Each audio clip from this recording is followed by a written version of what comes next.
Unit number 4 of partnership. हाँ, एक topic हमने छोड़ा था यूनिट 4 में, जॉइंट लाइफ पॉलिसी। कोई मीनिंग बताएगा क्या होता है जॉइंट लाइफ पॉलिसी का? Joint life policy in case of partnership accounts, meaning क्या होता है?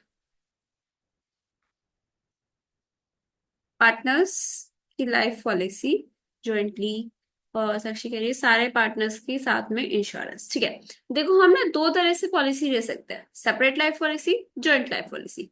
पहले हम पढ़ते हैं जॉइंट लाइफ पॉलिसी। अब एक चीज देखो, फर्म के लिए तो ये सबसे पहली बात तो पेमेंट करनी पड़ेगी। आप कोई भी पॉलिसी लेते हो, कोई भी पॉलिसी लेते हो तो उसका आपको प्रीमियम पे करना पड़ता है। अगर आप प्रीमियम पे कर रहे हो तो बैंक इसके कंपनी के लिए तो बैंक से पहले पेमेंट होगी, उसके बाद वो उसका एक्सपेंस बनेगा। सबसे पहले सबसे बेसिक एंट्री आप मेरे को बताना, प्रीमियम पेमेंट। क्या एंट्री होगी? प्रीमियम पे कर रहे हैं, कोई भी एक्सपेंस आप पे करते हो, एंट्री क्या होती है? Premium to bank. यस, तो हम एंट्री करते हैं premium to bank. Yes, JLP premium to bank. उसके बाद सेकंड, आपके पास ना दो ऑप्शंस होते हैं, यहाँ से आपका थोड़ा सा चेंज होता है। प्रीमियम पे करने की तो सेम एंट्री होती है, यहाँ पे आपके पास दो ऑप्शन होते हैं। पहला ऑप्शन होता है कि आप इसको डायरेक्टली पीएनएल में चार्ज कर दो। अगर कोई भी एक्सपेंस आप पीएनएल में चार्ज करते हो, क्या एंट्री होती है उसकी? एक्सपेंस को पीएनएल में चार्ज करना है, एंट्री क्या होगी? बताओ फटाफट। PNL debit to premium, PNL account debit to JLP premium. तो इस केस में बताओ, ईयर एंड पे क्या आपके पास जेएलपी का कोई अकाउंट मेंटेन होगा? कोई बैलेंस बचेगा? बैलेंस शीट में कोई अमाउंट आएगा? कोई अमाउंट नहीं आएगा।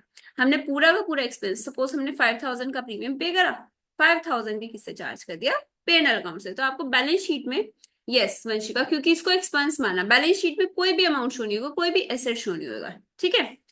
अब इन केस, इन फ्यूचर, जब भी ये आपकी पॉलिसी होगी सरेंडर, सरेंडर का मतलब क्या होता है कि आपने सपोज, पार्टनर जो है रिटायर हो रहा है, अभी हम रिटायरमेंट वाला चैप्टर पढ़े थे, पार्टनर रिटायर हो रहा है, तो वो तो अपना पॉलिसी का पैसा लेके जाएगा ना, तो आपको उसको करना पड़ेगा सरेंडर। जब आप पॉलिसी सरेंडर करोगे तो आपके इस बैंक में पैसे आएंगे, तो आपका बैंक अकाउंट हो जाएगा डेबिट, बैंक अकाउंट डेबिट। अब यहाँ पे एक चीज ध्यान से समझना, आपने जेएलपी का कोई अकाउंट ही मेंटेन नहीं कर रखा, कोई अकाउंट मेंटेन नहीं कर रखा, तो आपको कुछ क्लोज करने की भी नीड नहीं है। तो यहाँ पे सीधा का सीधा ये आपका क्या हो जाएगा? पीएनएल अकाउंट में गेन।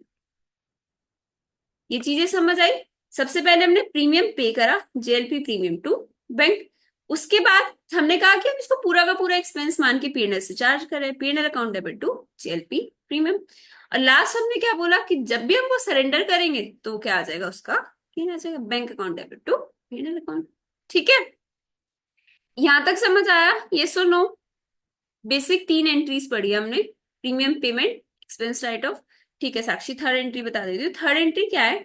जिस दिन हमने सरेंडर करा ना, सरेंडर इन द सेंस कि हमने वो पॉलिसी बेच दी, हमारे पास कोई लाइफ इंश्योरेंस पॉलिसी थी, अब उसकी मेच्योरिटी तो हो सकता है 20 साल बाद हो, लेकिन जो पार्टनर आज रिटायर हो रहा है उसे तो आज के आज पैसे चाहिएंगे ना, क्योंकि ड्यूरिंग द टेन्योर जब वो पार्टनर था तो उसके टाइम पे पीएनएल से एक एक्सपेंस चार्ज हुआ हुआ था, तो उस पॉलिसी में उसका भी हिस्सा है। वो कहेगा मैं 20 साल बाद थोड़ी ना पैसे लेने आऊंगा जिस दिन आप पॉलिसी आपकी खत्म होएगी, आज की आज उसको सरेंडर करो, जो पेमेंट आ रही है मेरे को मेरा शेयर दो।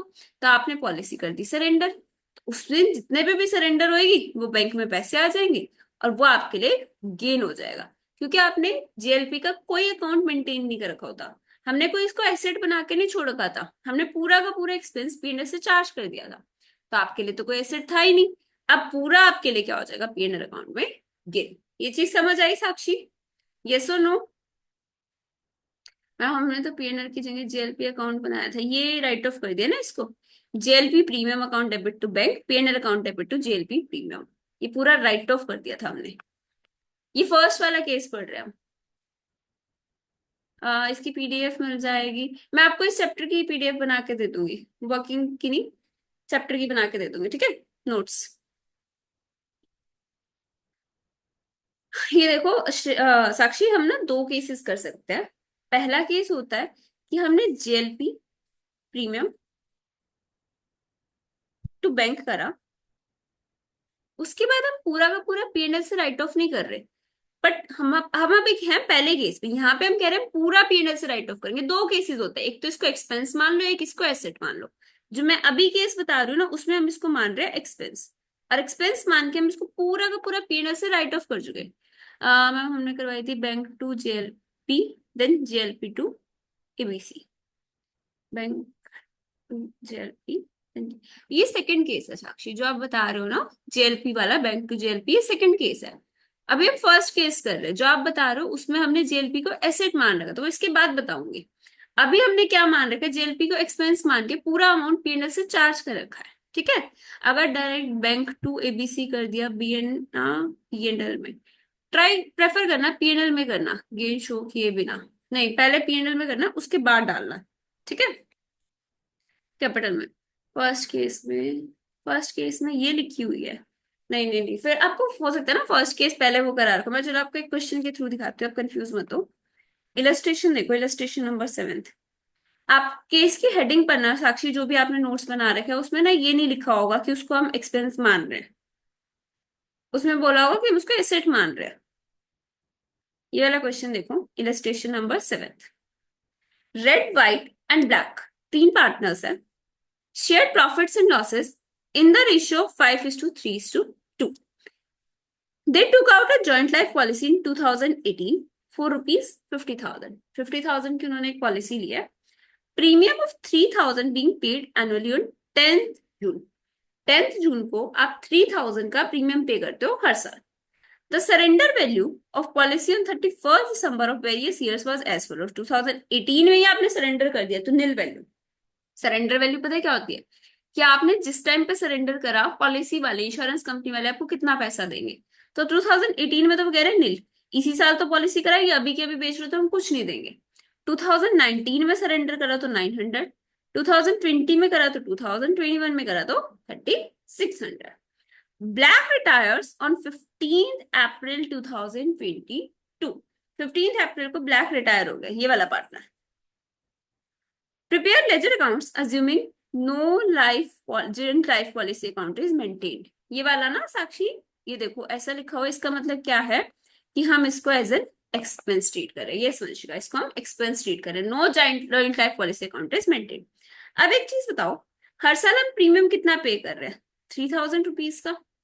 तो देखो आपका अकाउंट कैसे बनेगा, JLP account again, JLP premium account debit. सबसे पहले आपने 3,000 का पेमेंट करा 2018 का, 10 जून 2018, और पूरा का पूरा ध्यान से देखना है इस चीज को, पूरा अमाउंट आपको पीएनएल में कर देना है राइट ऑफ, क्योंकि हम कह रहे हैं no JLP account is maintained. फिर 2019 का प्रीमियम पे करा, उसको पीएनएल से राइट ऑफ कर दिया। 20 का प्रीमियम पे करा, उसको राइट ऑफ कर दिया। 21 का भी पे करेंगे, राइट ऑफ कर देंगे। 22 का प्रीमियम नहीं पे करना, याद रखना, क्योंकि रिटायरमेंट कब हो रही है, 15 अप्रैल को, और प्रीमियम आप पे कब करते हो, 10th जून को। 10th जून से पहले तो आपने पॉलिसी सरेंडर ही कर दी, तो आपको 2022 का प्रीमियम नहीं पे करना। ठीक है, 21 तक का प्रीमियम पे करा, हर साल का एक्सपेंस चार्ज कर दिया पीएनएल में। यहां तक राइट ऑफ वाली बात समझ आई है या नहीं आई है? क्रिश, तेजस, साक्षी, राइट ऑफ वाला पॉइंट समझ आया? क्रिश और तेजस जल्दी से बताओ। Yes Vanshika, easy easy easy PG. ठीक है, अब पीएनएल अकाउंट देख लो। पीएनएल अकाउंट में हर साल बस प्रीमियम राइट ऑफ की एंट्री हो जाएगी। 2018 में पीएनएल टू जेएलपी, 19, 20, 21, ये वाली एंट्री सारी इधर आ गई आपके पीएनएल अकाउंट में। ये चीज क्लियर है? उसके बाद आता है आपका जेएलपी अकाउंट। अब एक चीज ध्यान से देखो साक्षी, ध्यान से देखना, यहाँ पे क्या जेएलपी प्रीमियम का कोई बैलेंस बच रहा था? कुछ भी बैलेंस नहीं था, पूरा का पूरा पीएनएल से राइट ऑफ कर चुके थे। और पूरा पीएनएल से राइट ऑफ कर चुके हो तो आपको यहाँ पे क्या लिखना है, जेएलपी में सीधा बस बाय बैंक 3600, जो लास्ट वाली सरेंडर वैल्यू है ना, 2021 में सरेंडर करी होगी हमने, क्योंकि 22 में तो उसको पेमेंट करनी है, तो 21 वाली सरेंडर वैल्यू हमने कर दिया 3600। और वो उसमें तीनों पार्टनर्स का हिस्सा था, तो उनकी कैपिटल शेयरिंग रेशियो क्या थी, 5:3:2। इसको डिवाइड कर दो, सिंपल था। या फिर चलो मैं नोट्स हो सकता है अगर लेट भी शेयर करूँ, आप लोग ना ये एंट्रीज लिख लो, साथ साथ एंट्रीज लिखो। बैंक डेबिट टू जेएलपी हुआ, हाँ बैंक डेबिट टू जेएलपी हुआ, उसके बाद बस वो ट्रांसफर हो गया। उसके बाद वो चला जाएगा पार्टनर्स में। ठीक है, एंट्रीज लिख लो मेरे साथ में। बट ये एसेट्स में होता है? नहीं, एसेट्स में नहीं होता वंशिका। एसेट्स में पता है क्या होता है, लास्ट में उसका कुछ वैल्यू बच रही होती है। यहाँ पे इसकी क्या कोई वैल्यू बच रही थी? आप एक चीज देखो, यहाँ पे सिर्फ क्या है, डायरेक्ट जो बैंक में अमाउंट आया है। क्या हमने कोई इसका ओपनिंग बैलेंस लिखा है? ये जो आप कह रहे हो ना एसेट्स में होता है, उसका कुछ ना कुछ ओपनिंग बैलेंस होता। अब हम बिल्कुल सेम क्वेश्चन किससे करेंगे? Assuming joint life policy account is maintained, वो करेंगे ना, तो आपको और समझ आएगा। अब इसकी एंट्रीज लिखो एक बारी, सब लोग लिखना अपने नोटबुक में, हेडिंग बना लो। When no JLP account is maintained, general entries. When no JLP account is maintained. ठीक है, फर्स्ट लिखो payment of JLP premium. Premium payment की एंट्री करेंगे, JLP premium account debit to bank, ये वंश का। ठीक है, उसके बाद second entry, writing off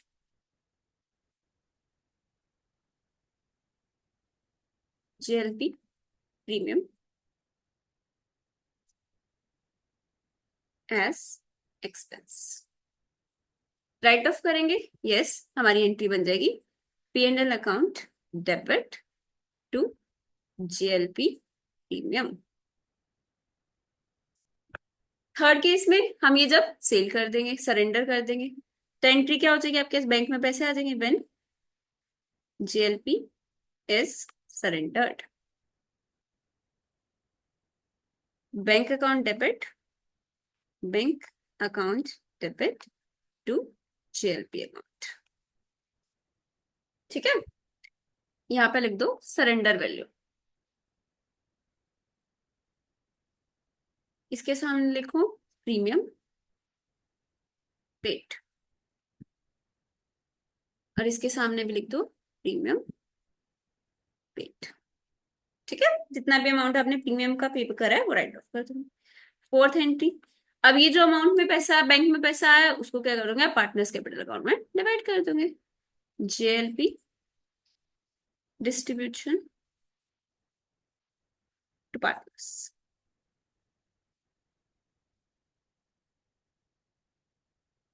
JLP account debit to partners capital account. कौन सी रेशियो में करेंगे? दो चीज बताओ मेरे को, क्या रिटायरिंग पार्टनर को देंगे हम? दूसरी चीज, क्या हम ओल्ड रेशियो में करेंगे या न्यू रेशियो में करेंगे? बताओ, रिटायरिंग पार्टनर को देंगे, वंशिका कह रही यस, और ओल्ड रेशियो में करेंगे। बाकी लोग, साक्षी, तेजस, ओल्ड, यस, ठीक है। आप लोग भी बताओ फटाफट, ओल्ड रेशियो में देंगे। और क्या हम रिटायरिंग पार्टनर को देंगे साक्षी? हाँ जी, रिटायरिंग पार्टनर को देंगे या नहीं देंगे? ऑब्वियसली देंगे। क्यों देंगे? क्योंकि जब ये पॉलिसी हमारी पे करी थी ना, हमने जब हम इसका प्रीमियम पे कर रहे थे, तब वो पार्टनर भी तो पार्टनर था ना, उसके प्रॉफिट के हिस्से में से निकाल के हमने पैसा पे कर रखा था। तो टू पार्टनर्स कैपिटल अकाउंट, उसके लिए तो हाँ साक्षी, उसी के लिए तो बंद कराई, उसी के लिए तो सीखना पड़ रहा है, उसी को नहीं देंगे तो क्या फायदा, है ना। P2 transfer to capital accounts of all partners including retiring partner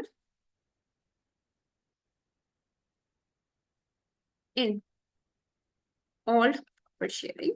Sure। Clear है? इस वाले पॉइंट में किसी को भी कोई दिक्कत है तो बताओ। चारों एंट्री समझ आ गई? डन। ठीक है, अब यही सेम क्वेश्चन हमें दूसरे वे से करना है, कि इसमें हम ना अकाउंट मेंटेन करेंगे। ध्यान से समझना है इसको। Red, white and black share profit and losses in the ratio 5:3:2। Same question ऊपर वाला। They took out a joint life policy in 2018 for rupees 50,000। Premium of 3,000 being paid annually in 10th June, बिल्कुल same question ऊपर वाला। Surrender value of policy in 31st December 2018 nil, 2019 900, 2020 2000, 2021 3600. Black retires on 15th April. Same question. Prepare ledger account assuming joint life policy account is maintained on surrender value basis. आप joint life policy account maintain करते हो surrender value की basis पे। इसका मतलब पता है क्या है? यस, एसेट लाइक आपकी हर साल की जितनी सरेंडर वैल्यू होगी ना, उसको आप अपना एसेट मान के चलोगे। एसेट क्यों मान के चलेंगे? एसेट का मतलब क्या होता है? जिस चीज के लिए हमने कुछ पैसा पे कर रखा है और हमारा कुछ बेनिफिट मिलेगा। ये पॉलिसी है, इसकी सपोज आज 1,000 रुपए की सरेंडर वैल्यू है, तो हमारे लिए एसेट है ना, क्योंकि आज की आज हम इसको बेच के 1,000 रुपए तो ले ही सकते हैं। चाहे हमने कितना ही प्रीमियम पे कर रखा है, चाहे इसका वो जो है रिडम्पशन अमाउंट कितना कुछ भी हो, हमें एक चीज पता है, आज हम इसको सरेंडर करके 1,000 रुपीज ले सकते हैं, तो 1,000 का ये हमारे लिए एसेट है। ठीक है, ध्यान से देखते जाना इसमें और उसमें क्या चेंजेस आएंगे। सबसे पहला आपने प्रीमियम पे करा 10th जून 2018 को 3,000 रुपीज का, तो एंट्री क्या हो जाएगी? JLP premium account debit to bank account. Payment की एंट्री हमेशा सेम रहेगी क्योंकि बैंक से तो सेम पैसे जाएंगे। पीएनएल से कितना चार्ज करोगे? पूरा अमाउंट। क्यों पूरा अमाउंट करेंगे? क्योंकि 2018 में निल वैल्यू है सरेंडर वैल्यू, तो कोई एसेट है ही नहीं, पूरा का पूरा हमारे लिए एक्सपेंस है। इस साल अगर हमने बेच दी ना 2018 में, तो कुछ नहीं मिलेगा। ठीक है, तो पीएनएल अकाउंट 3,000। फिर नेक्स्ट ईयर 10 जून 2019 में फिर से हमने पॉलिसी पे करी JLP account debit to bank account. लेकिन ध्यान से देखो 2019 में कितना सरेंडर वैल्यू है? 900, तो 900 की वैल्यू हम लेके चलेंगे। यहाँ जेएलपी प्रीमियम अकाउंट की जगह जेएलपी अकाउंट होगा। हाँ, जेएलपी अकाउंट बनता जाएगा आपका। ठीक है, 900 ये समझिएगा हमारा एसेट है। 900 एसेट क्यों? क्योंकि आज के आज हम उसको सरेंडर भी कर देंगे ना, तो भी हमें 900 रुपीज तो मिलने ही मिलने हैं। तो हम 900 रुपीज डाल देंगे बैलेंस कैरी डाउन में, इसको हम एज अ एसेट शो करेंगे। बैलेंस शीट में आपका एसेट साइड में जेएलपी शो हो जाएगा 900। ये चीज समझ आई? और बचा हुआ अमाउंट 2,100 का मान रहे एक्सपेंस है, पीएनएल में चार्ज कर दो। नेक्स्ट ईयर ये बैलेंस ब्रॉट डाउन हो जाएगा 900 रुपीज का। फिर से आपने 10 जून 20 को प्रीमियम पे कर दिया 3,000 का। 2020 में आपका कितना अमाउंट है सरेंडर वैल्यू? 2,000 का। तो क्या बोल रहे हैं आप साक्षी? प्रीमियम से कोई एंट्री नहीं होगी। प्रीमियम से कोई एंट्री करने की नीड नहीं है ना, क्योंकि आपका ये पॉलिसी अकाउंट हम एसेट शो करते रहेंगे। ये जो अमाउंट है ये आप प्रीमियम का ही पे कर रहे हो। ठीक है, उसके बाद जो ये बैलेंस बच रहा है आपका जेएलपी का बच रहा है, पॉलिसी का बच रहा है। राइट, देन हमारा इस दिन का बैलेंस था 2,000 गिवन है, तो बैलेंसिंग फिगर 3,900 माइनस 2,000, 1,900 कहाँ पे चला जाएगा? PNL account. यहां तक समझ आ रहा है? यस और नो? फटाफट बताओ। जितना जितना आपका सरेंडर वैल्यू है उतने को हम लिखते जाएंगे बैलेंस में, और रिमेनिंग अमाउंट हम चार्ज कर देंगे पीएनएल से। किसी को दोबारा रिपीट कराना है तो बताओ। क्रिश, तेजस, एक बार वापस बता दूं? ठीक है, स्टार्टिंग से देख लो एक बारी। सबसे पहले हमने बोला 2018 में हमने, अभी तक तो सेफ जोन में समझ आ रहा है, वंशिका समझ ही आएगा। 2018 में सबसे पहले हमने प्रीमियम पे करा। ये देखो इन्होंने बताया था ना, पॉलिसी लिया आपने 2018 में और प्रीमियम आप पे कर रहे हो 3,000 का 10th जून को एनुअली। तो मतलब हर साल 3,000 रुपए का प्रीमियम पे करना है आपको 10th जून को। तो सबसे पहला प्रीमियम आपने पे करा 10th जून 2018 को टू बैंक अकाउंट 3,000। अब आपने देखा क्या 2018 में ही मैं ये पॉलिसी सेल कर दूं तो मेरे को कुछ मिलेगा? तो इंश्योरेंस कंपनी ने बताया नहीं भाई, 2018 में आपने सरेंडर कर दिया तो कुछ वैल्यू नहीं मिलेगी, जीरो है। तो मतलब ये 3,000 तो पूरा हमारा खर्चा हो गया, तो 3,000 का क्या होगा हमारे लिए? एक्सपेंस हो गया। ठीक है, तो हमारे पास कोई बैलेंस ब्रॉट डाउन नहीं है। फिर हमने 2019 10th जून 2019 को दोबारा से 3,000 रुपए पे करें टू बैंक अकाउंट। ठीक है जी, अब हम कह रहे हैं क्या इस साल हमारे लिए कुछ एसेट बनेगा? क्या इस साल हम सेल कर देंगे तो आप कुछ दोगे हमें? तो उन्होंने बोला यस, अगर आपने इस साल चेंज उसको कर दिया ना, सेल कर दिया, तो आपको 900 रुपीज की सरेंडर वैल्यू मिल जाएगी। मतलब आप पॉलिसी बेच के 900 रुपए रियलाइज कर सकते हो। तो 900 पे आपने पॉलिसी का बैलेंस दिखा दिया, 3,000 रुपए पे कर रहे थे, तो बचा हुआ अमाउंट आपके लिए क्या हो गया? एक्सपेंस। ठीक है, 2019 में 2,100 का एक्सपेंस एस 900 का हमने एसेट क्रिएट कर दिया। अब 900 बैलेंस सीडी, तो इधर आ गया टू बैलेंस बीडी। फिर से आपने 10 जून 2020 को 3000 रुपीज पे करे। अब टोटल कितना हो चुका, आप 3900 का प्रीमियम है। लेकिन उसमें से वो कह रहे हैं अगर आज 2020 में आप सेल करोगे ना, सरेंडर वैल्यू कितनी है, 2000 रुपीज, तो आप उस एसेट को 2000 पे दिखा सकते हो। हमने कहा ठीक है, एसेट को हम दिखा देंगे 2000 पे। तो इस साल हम पीएनएल से कितना चार्ज करेंगे, ये टोटल था 3900 माइनस हम बैलेंस दिखा रहे हैं 2000, तो रिमेनिंग अमाउंट हम चार्ज कर देंगे पीएनएल से। अब ये 2000 का बैलेंस ब्रॉट डाउन हो जाएगा। फिर हमने 1 जनवरी 2021 पे ब्रॉट डाउन करके 10 जून 2021 को 3000 रुपये पे कर दिए। इस साल का कितना बैलेंस है आपका, 3600, तो 3600 का एसेट दिखा देंगे। रिमेनिंग अमाउंट 5000 माइनस 3600, 1400 रुपये हमने चार्ज कर दिए पीएनएल से, और हमारा एसेट कितने का आ गया, 3600 का। राइट। अब हमने 15 अप्रैल को, जिस दिन वो पर्सन रिटायर हुआ, ब्लैक रिटायर्स ऑन 15 अप्रैल, उस दिन उसको सेल कर दिया। 15 जून को, 15 अप्रैल को क्यों सेल करा, क्योंकि वो रिटायर हो गया था, तो हमें सरेंडर करनी पड़ेगी। हमें 2022 की वैल्यू चाहिए ही नहीं, सरेंडर वैल्यू, क्योंकि वो 2022 की सरेंडर वैल्यू से पहले क्या होगा, रिटायर। अब समझ आया साक्षी, तेजस, क्रिश, है, ठीक है, क्रिश समझ आ रहा है, ठीक है। तो इसमें पीएनएल अकाउंट देख लो। देखो लास्ट टाइम हमने जब पीएनएल बनाया था उसमें पूरा पूरा अमाउंट चार्ज करते गए थे। इस बार आपको पूरा अमाउंट नहीं चार्ज करना, जितना जितना हर साल का हमने कैलकुलेट करा है। पहले साल में 3000, फिर 2100, फिर 1900, फिर 1400, ये अमाउंट हम चार्ज करते जाएंगे टू पीएनएल अकाउंट। बताओ कोई दिक्कत यहाँ तक, बिल्कुल सिंपल था। Question number 19, sorry illustration number 9। Illustration number 9 में कुछ नया नहीं है, बट ये बहुत अच्छा क्वेश्चन है। इसको ना आप ट्राई करना कि अपने नोटबुक में इसको लिख के ही करना, क्योंकि इसमें ना अभी तक के सारे कंसेप्ट लग रहे हैं। A, B and C are in partnership, sharing profits and losses in 5:3:2. The balance sheet of the firm on 31st December 2021 was as follows. ये आपको बैलेंस शीट दे रखी है। यहाँ पे एक चीज देखो, joint life policy 20,000, joint life policy का बैलेंस शो हो रहा है आपका 20,000 रुपीज का। तो मतलब हम इसको एसेट मान के चल रहे हैं। अभी बताया था ना कि अगर हम बैलेंस शीट में शो करते, जैसे इस केस में, पहले केस में हमने बैलेंस शीट में 900 शो करा होगा, दूसरे केस में हमने 2000 शो करा होगा, तीसरे केस में हमने 3600 शो करा होगा, ऐसे ऐसे चलता है, ठीक है। तो ये आपका बैलेंस है 20,000 का।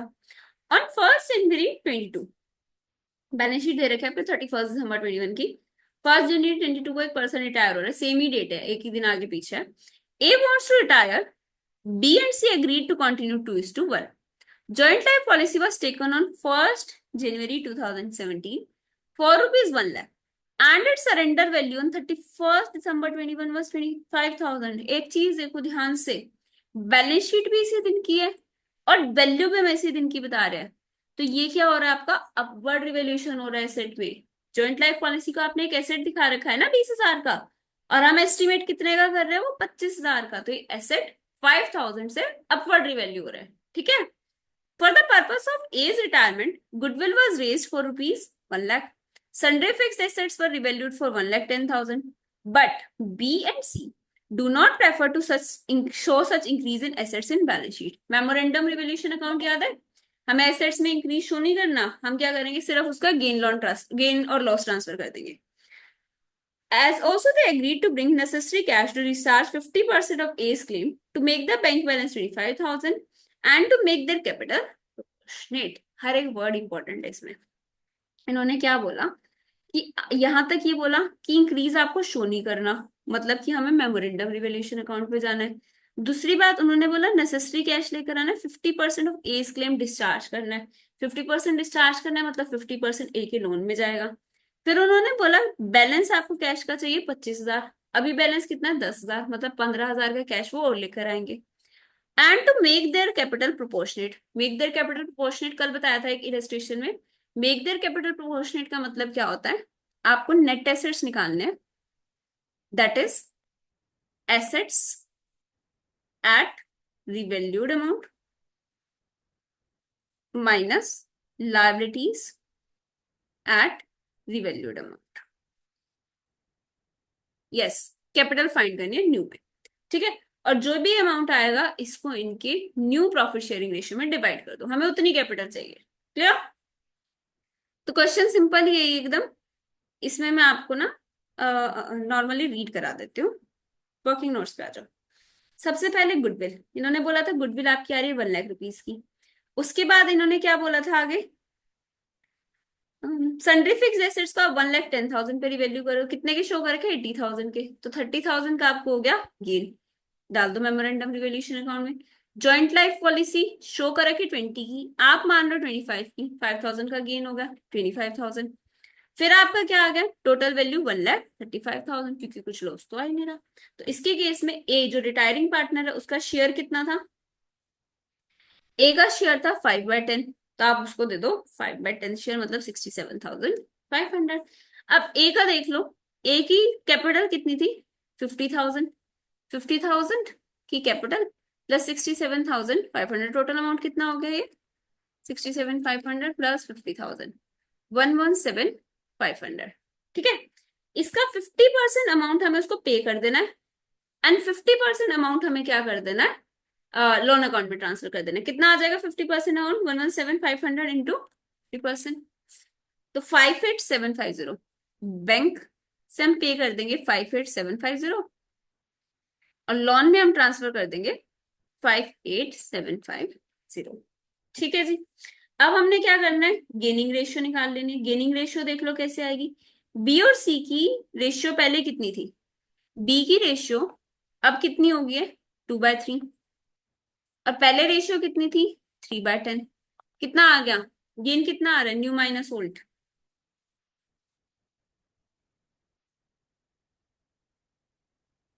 14/30, 11, सॉरी, हाँ जी हाँ जी ठीक है, 11/30 आ जाएगा।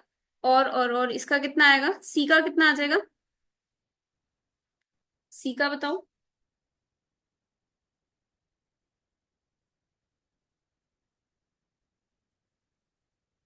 सी की न्यू रेशियो है 1/3, और ओल्ड रेशियो है 2/10,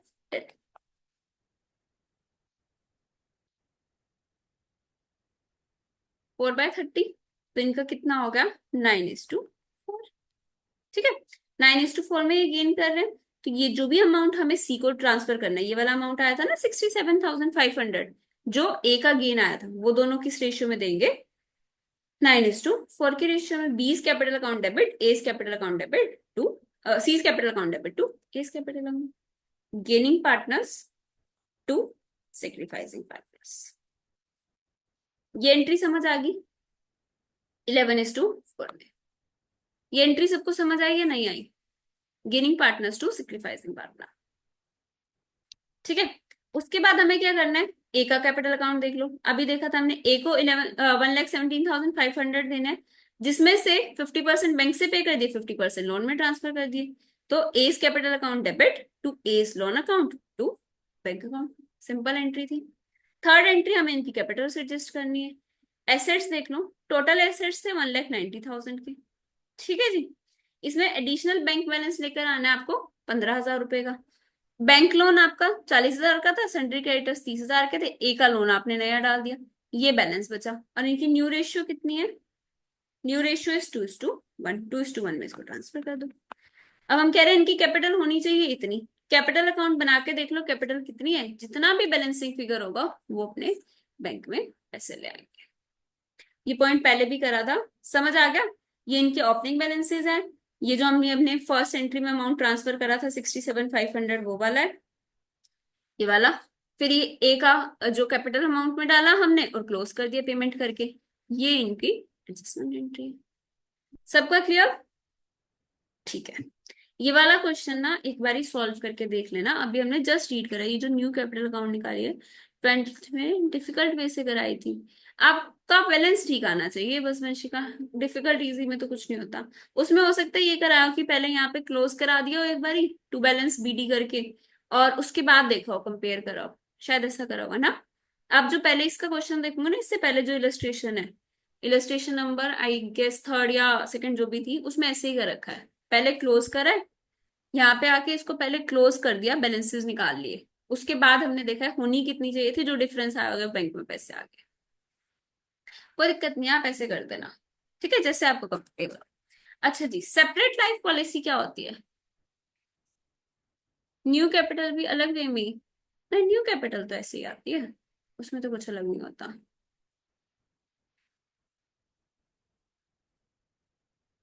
वो पता है वंशिका, एक चीज आपको बताती हूँ, ध्यान रखना। हो सकता है आप जो न्यू वे में कह रहे हो, उन्होंने ये बोला कि न्यू वैल्यूज जो आई है वो ऐड करियो। यहाँ पे तो हमने 1,90,000 की वैल्यू ली है एसेट की, और उसमें एडजस्टमेंट करिए। पता है क्यों? क्योंकि यहाँ पे आपको बोला था कि रिवैल्यूएशन का इफेक्ट नहीं दिखाना है एसेट्स पे। अगर आप रिवैल्यूएशन का इफेक्ट दिखा रहे होते ना एसेट्स पे, तो यहाँ पे आप न्यू वाली वैल्यूज लेते सारे एसेट्स लायबिलिटीज की। हो सकता है आप वो वाली चीज बोल रहे हो कि वो अलग तरीके से कराया था। यहाँ पे तो हमने पुराने वाली वैल्यूज ली क्योंकि रिवैल्यूएशन का इफेक्ट नहीं दिखाना। ठीक है। हाँ। सेपरेट लाइफ पॉलिसी क्या होता है जी? सेपरेट लाइफ पॉलिसी हर एक की अलग अलग अलग अलग पॉलिसी लेते हैं। अब जैसे मेरे को इसमें एग्जांपल बताओ। Sona, Gabu and Amit are partners, profit sharing ratio 3:1:1। ठीक है। पॉलिसी का अमाउंट दे रखा है, सरेंडर वैल्यू दे रखी है। अमित रिटायर हुआ, तो अमित को क्या ये 30,000 रुपये मिलेंगे, या अमित को कितना अमाउंट मिलेगा बताओ? अमित की पॉलिसी की सरेंडर वैल्यू 30,000 थी, तो क्या उसको 30,000 मिलेगा? हेलो। बाकी को पॉलिसी मेच्योरिटी वैल्यू, एक बार रीड करो इस लाइन को, फिर बताना मेरे को।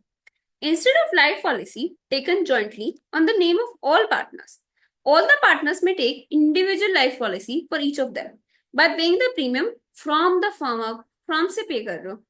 In the event of retirement, the retired partner is entitled for the proportionate amount of life policy of all the partners। सबका टोटल करके उसका प्रोपोर्शन मिलता है। जस्ट आपने पॉलिसीज अलग अलग ले रखी है। ठीक है। वो तो डेथ के केस में हमें वो अमाउंट मिल जाता। अब यहाँ पे ये जो टोटल सरेंडर वैल्यू है, 10, 20 प्लस 30, 60,000, इसमें जितना शेयर है ना अमित का, कितना शेयर था? 1/5, मतलब कि 12,000 ये मिलेगा अमित को। ध्यान रखना, जब भी आपकी क्या होती है, सेपरेट लाइफ पॉलिसी होती है, तो सिर्फ उसके वाला शेयर नहीं मिलता। हम कह रहे हैं ये सारा अमाउंट पीएनएल से चार्ज हुआ हुआ है ना, जो भी उसका अमाउंट हम पॉलिसी का चार्ज करते थे, सरेंडर वैल्यू ने जो भी हम प्रीमियम पे करते थे, वो तो अपने फर्म के पीएनएल से चार्ज करते थे। तो सबने अपना अपना शेयर दे रखा है। अब जब सरेंडर हो रहा है, तो इस अमाउंट पे सबका राइट है, तो इसको सिर्फ इसका 1/5 मिलेगा। ये मत कहना कि इसको पूरा 30 मिलेगा, इसको मिलेगा 1/5। ये चीज समझ आई? सबको समझ आया या नहीं?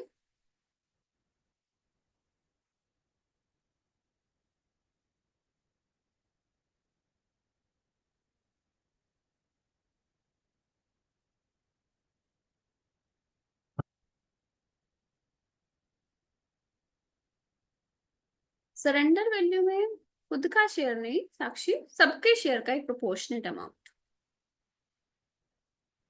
राइट। अब इसके जो आपके क्वेश्चंस है ना आगे, क्वेश्चन नंबर 10, 11, 12, ये तीनों आपको होमवर्क में करने हैं, क्योंकि तीनों में ना सारे पॉइंट्स लग रहे हैं, जिसमें आपको पॉइंट्स रीड करा देती हूँ बस। Aarav, Neerav and Purav are partners in LLP sharing profits in ratio 3:2:1। Pura retired from business on 1st April. Goodwill was to be valued at 2 years purchase of average profit of past years। देखो increasing trend जा रहा है, तो इसको हम दे देंगे wait, ×1, ×2, ×3। हाँ वंशिका, ये इजी है। वेट दे देंगे और इसके बाद डिवाइड बाय 6 कर देंगे, ×2 कर देंगे। 2 years परचेज, आपकी गुडविल आ जाएगी। उसमें शेयर देख लेना पूरव का कितना है। ठीक है।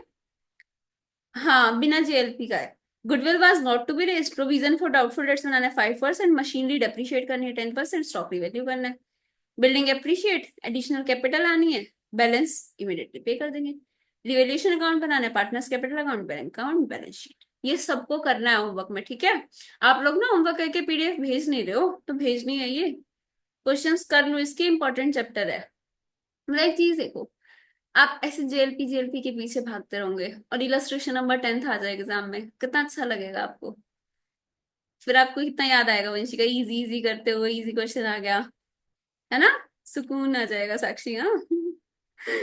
इलस्ट्रेशन नंबर 11 देखो, 1:1:2 की रेशियो है, ऐसा ही हो जाए मैम, बिल्कुल हो जाएगा वंशिका। जैसे मैं आपको बता नहीं रही थी, इंटर वाले में एक दो ये जो नए ऐड हुए थे अकाउंटिंग स्टैंडर्ड्स, मतलब उनके ना टोटल मान लो 10-15 क्वेश्चंस होंगे उन चैप्टर्स के। टोटल मतलब आरटीपी एमटीपी प्रीवियस पेपर्स तो कुछ था ही नहीं ना, क्योंकि अभी May 24 से वो ऐड हुए थे और उसके बाद एग्जाम में आए नहीं थे, तो बिल्कुल सिर्फ ये लिमिटेड क्वेश्चंस थे छोटे छोटे। लेकिन जो इसको कर गया उनको इतना फायदा हुआ है, इसमें से 10-15 नंबर का पेपर आ गया था, इतना सिंपल। तो आपके लिए कुछ नहीं पता कि कहाँ से कितना सिंपल आ जाए। जनवरी में दोनों क्वेश्चन में जेएलपी था, तो हाँ क्या पता आप वो जेएलपी दे चुके हैं, अब आपको कुछ ना दे, इजी दे दे। ठीक है, 1:1:2 की रेशियो है, ये आपकी बैलेंस दे रखे हैं। गुडविल बता रखी है 1,20,000 पे वैल्यू होगी, but the same will not appear as an asset.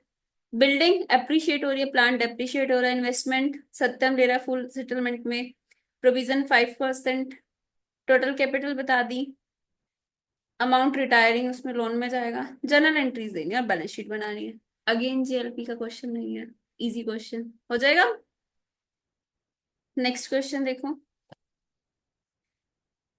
Balance sheet दे रखी है पी क्यू एंड आर की।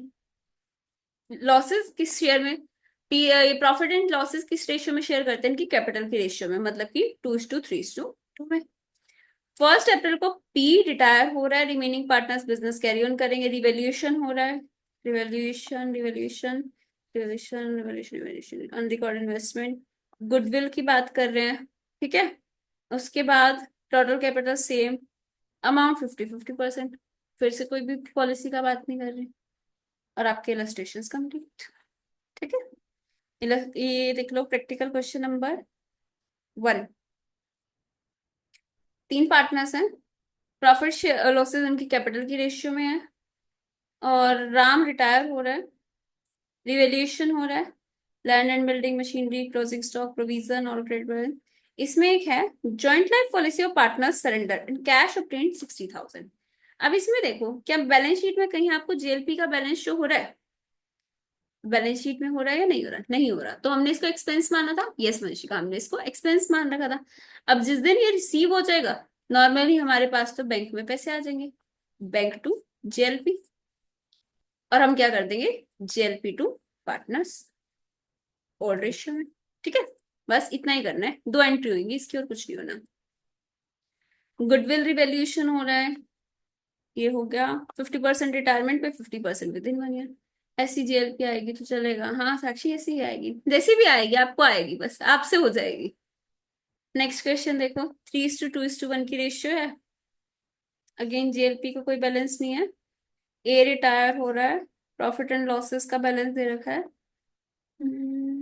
ये वाला क्वेश्चन याद है, हमने कल ऐसा इलस्ट्रेशन देखा था कि एक ओपनिंग बैलेंस दे रखा है, उसको रीओपन करना है। ठीक है, और फिर हमें क्या करना है, एक पार्टनर को बोनस पे करना है, याद आ रहा है कल ये क्वेश्चन करा था ना। फिर तो हम क्या करते हैं, पहले तो प्रॉफिट एंड लॉस जो ट्रांसफर कर रखा था उसको वापस पार्टनर्स कैपिटल अकाउंट को डेबिट कर देते हैं, फिर इसका बोनस पे कर देते हैं, फिर जो रिमेनिंग अमाउंट होता है उसको हम न्यू रेशियो में डिवाइड कर देते हैं। यस 4,000 से करा था, 48,000 का प्रॉफिट था, 4,000 का अमाउंट पे करा था, तो 44,000 हमने न्यू रेशियो में ट्रांसफर करा था। फिर गुडविल का वैल्यूएशन दे रखा है आपको, furniture revalue provision, amount paid, BOC continue कर रहे हैं, कोई जीएलपी इसमें भी नहीं है। इजी इजी क्वेश्चंस है, कर लोगे। हाँ जी, ठीक है। अब आपके ना ये वाला टॉपिक जेएलपी वाला डेथ में भी आएगा, डेथ वाला जो इससे नेक्स्ट यूनिट है उसमें भी करेंगे, उसमें कल करेंगे। ठीक है, आज वाले इतने क्वेश्चंस कंप्लीट कर लेना, लेकिन एक चीज का प्रॉमिस करके जाओ कि इसके जितने भी इलस्ट्रेशंस है ना, ये 3 इलस्ट्रेशन बचे, 2 क्वेश्चन, हाँ कोई बात नहीं वंशिका, वो भी डिफिकल्ट नहीं है, वो भी इजी है। 3 इलस्ट्रेशंस और 2 क्वेश्चंस, ये 5 के 5 क्वेश्चंस आप नोटबुक में करके आओगे, करोगे पक्का सब लोग, क्रिश, तेजस, साक्षी, डन। ठीक है तेजस, हाँ बिल्कुल साक्षी, आपका ही फायदा है, जितनी प्रैक्टिस करोगे ना आपका पेपर कंप्लीट हो जाएगा टाइम से, आपको वहां पे सोचना नहीं पड़ेगा, ऐसे करते आपको लगेगा ये 10 मार्क्स कंफर्म। ठीक है, और वंशिका वो वाला जेएलपी भी टफ नहीं है, ऐसा तो आप तो इसको भी कल कह रहे थे, इसकी भी वेट कर रहे थे कब होएगा, कि कहीं से टफ लगा, कुछ भी टफ नहीं है, पढ़ो तो सब इजी है। आपने तो कल ये तो नहीं बोला था कि ये इजी है डेथ वाला टफ है। ठीक है, तो इसके क्वेश्चंस कर लेना।